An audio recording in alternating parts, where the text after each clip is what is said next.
kind of honor is being here, and how did they tell you?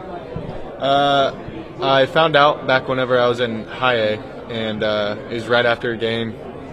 Our manager, Gilbert Gomez, came up after our meeting, said that I was going to the Futures Games. Everyone was really excited for me, but I feel like it's a big honor just to be here with all these names and all the names that have been here before. A lot of big leaguers, a lot of all-stars, so being able to be in a group with those guys is pretty cool.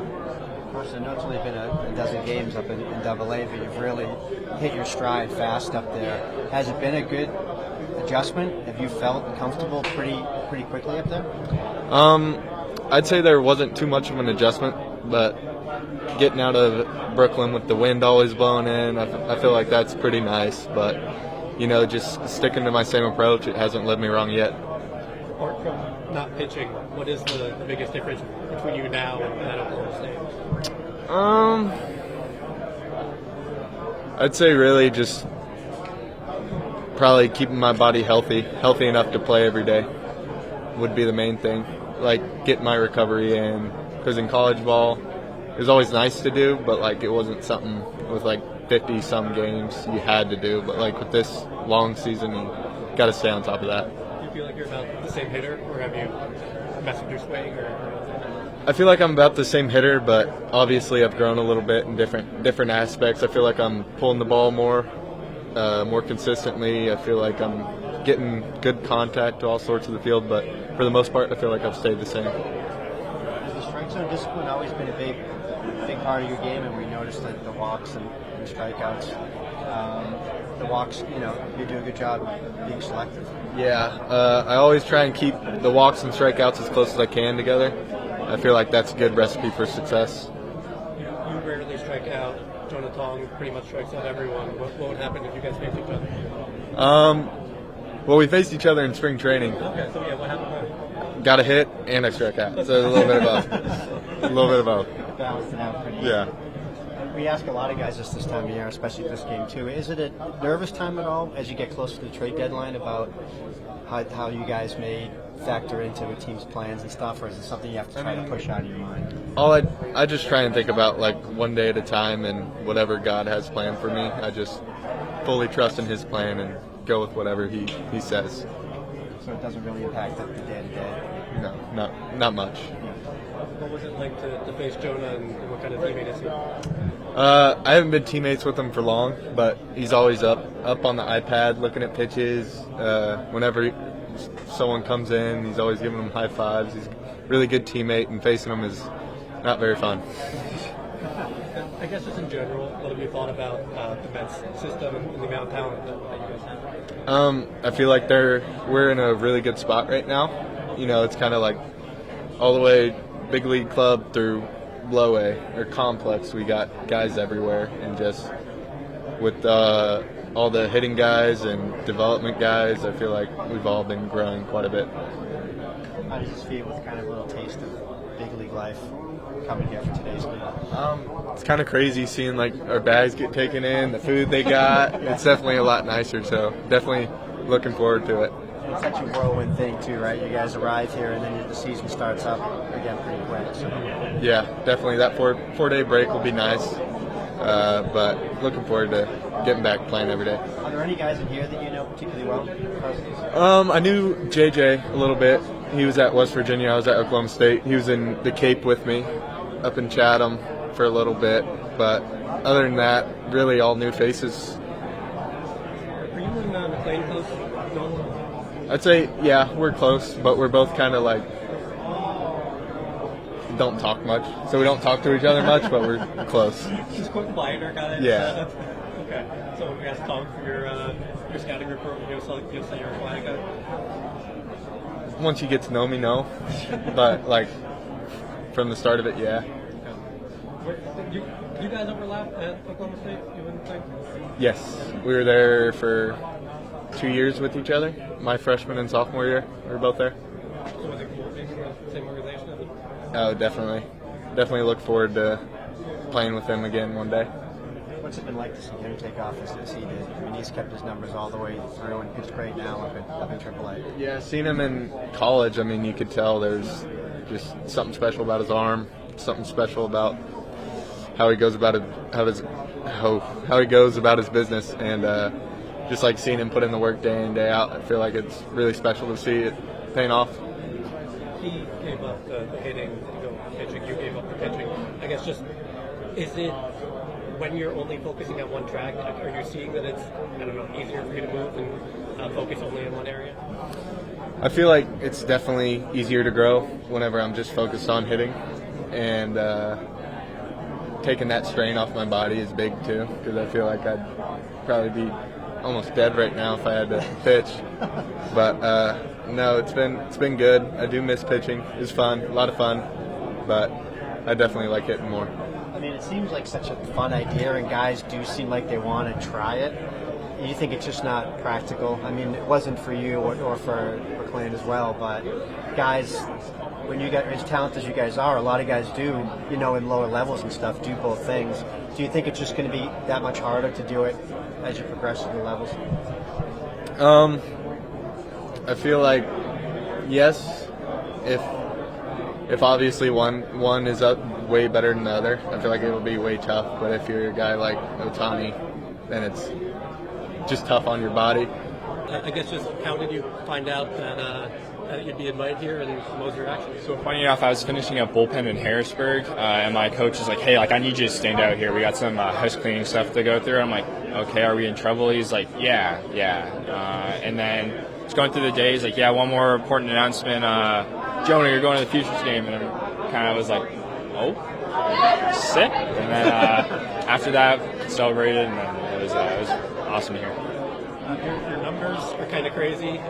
What do you attribute most to? I mean, I know the changeup is new, right? I mean, what's worked for you this year? Yeah, the changeup's been a big one. Honestly, it's the mental side for me, right? Like my first month of the year wasn't amazing. It wasn't bad by any means, but gone through the month of May, sat down with my pitching coach and said like, "Hey, like, what do I need to be where I'm at?" And his main thing was just keep it simple.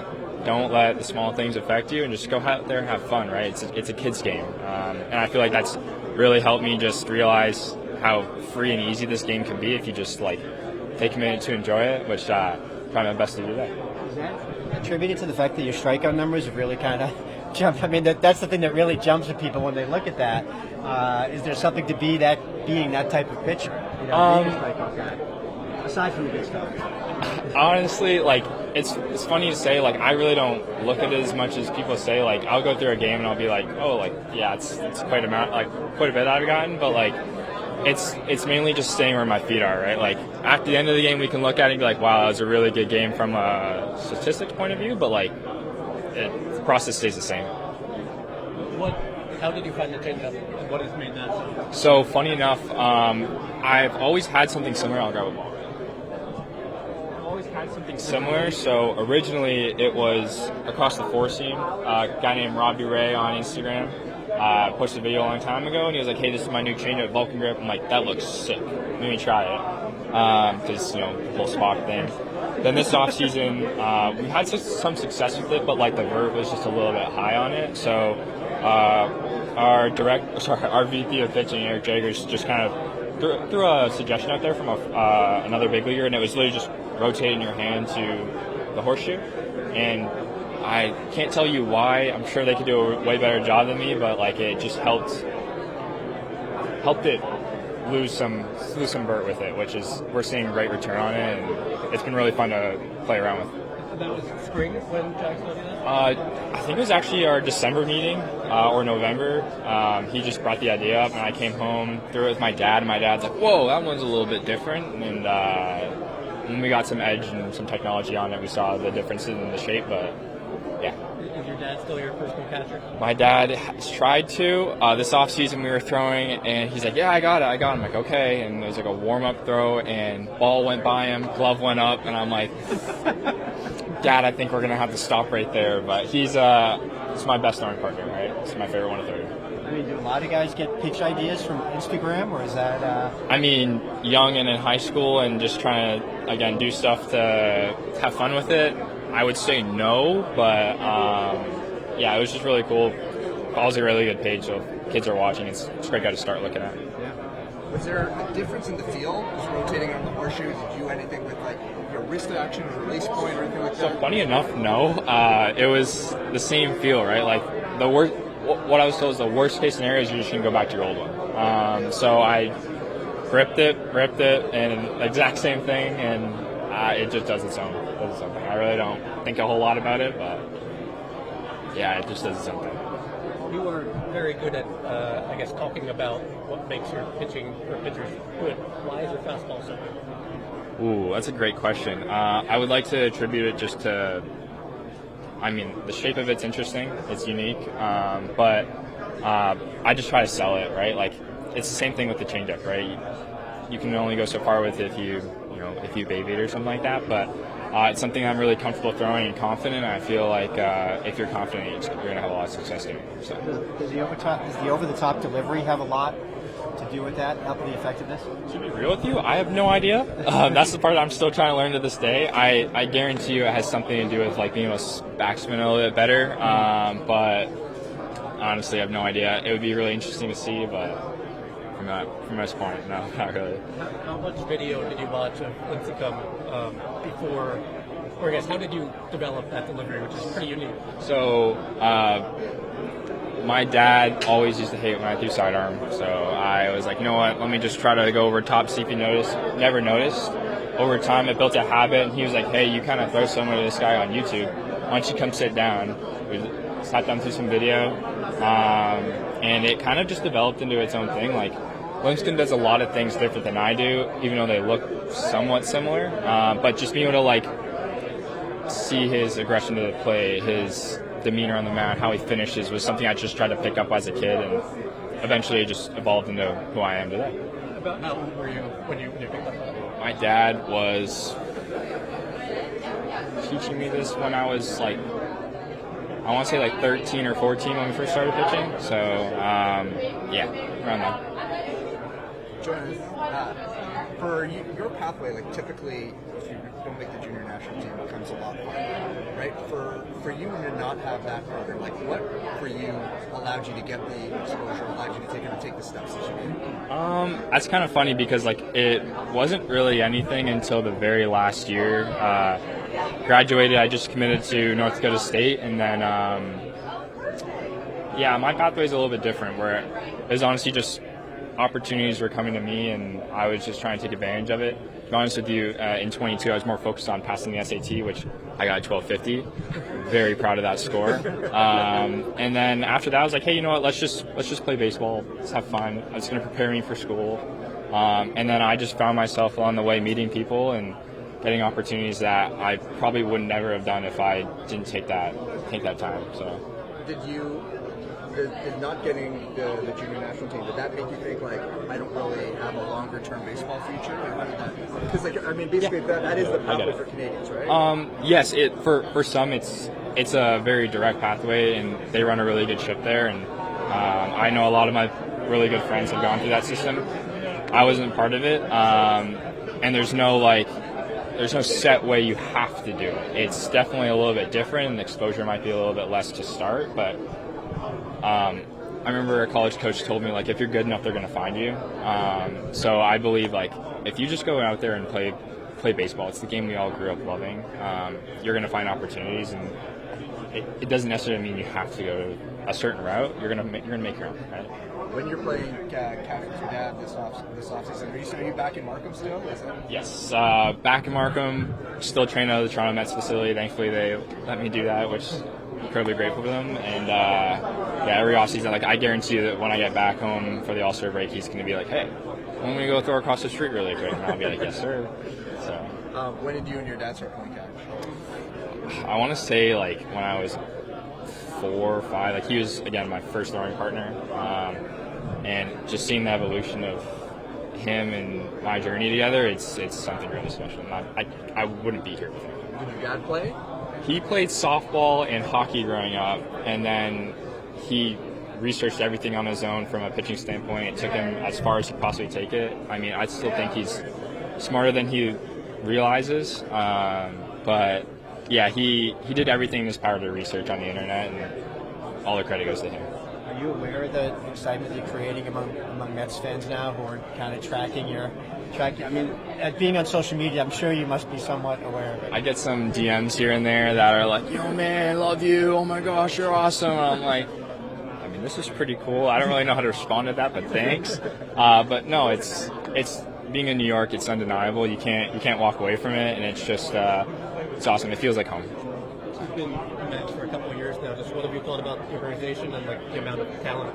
So this might be an unpopular opinion among I still think we have some of the best player development in all of baseball. Again, it's not necessarily like some people might have better tools, but it's just knowing their players. I think we do a really good job of how we treat people, the people we bring in, our front office, everybody together. And again, it really creates a really nice family atmosphere, and it's something I don't think I would be here without them. And again, all credit goes to them. Who has been especially helpful if you had to pick out one or two? I honestly couldn't because there's so many. Like, I could go through every pitching coach at every level. Like right now, Jay McKinney, Garrett Baker back in the as our integration pitching coach was my first mentor. And all my baseball gloves have "Be Like Water" after him. Bruce Lee, really big one. AJ Sager in AAA, Luis Alvarado in Low A, Troy Miller in Low A, Eric Jagers, Kyle Rogers, Grayson Crawford. I could literally go through everybody, and it's not just the pitching side, it's the hitting side, it's the S&C. It's everybody working together, and it's beautiful. It really is. When you perform as well as you have, do you start thinking about bigger things, about a track to the major leagues or stuff? I mean, you can't not, right? I try to catch myself because, again, my entire goal this year when I sat down was to just be where my feet are. I think that when you start looking ahead in the future, it's awesome, but can't really control that, right? So big thing is just being in the moment, being present, and everything else will take care of itself. We talked with Benge before you. I guess you've only been teammates for a little while, but what have you thought about him? Special hitter, special human. In the limited amount of time I've talked to him and even been around with other people, he's a character. He's awesome, and I'm just really lucky to be on the same team as him because I don't know how I would feel facing him. But it's he's an awesome guy. We asked, you strike out everyone, he barely strikes out, what would happen? And he said, well, I faced him twice in spring, and one strikeout, one hit. Do you remember that? That's very accurate. Good ball player. Great ball player. Do you remember guys in here that you may have faced during the course of the season? I remember Clemmy in the prospect game. He was nasty. Thomas White, played him last year. Owen Casey, I grew up actually watching. He's a few years older than me, but still from Canada. Charlie Condon played him last week. And then, ironically, Hayden Harris used to give me rides in summer ball to the field, and he is the playlist master. If you guys ever need a playlist request, that's the guy over there. But it's really good to see him. I haven't seen him in years, so just trying to keep in touch, but it's really good to just be in person. Pretty cool setting to be reunited with him. Yeah, I can't really complain. There's a lot of places you could be, and I think this is up there for one of the better ones. Yeah.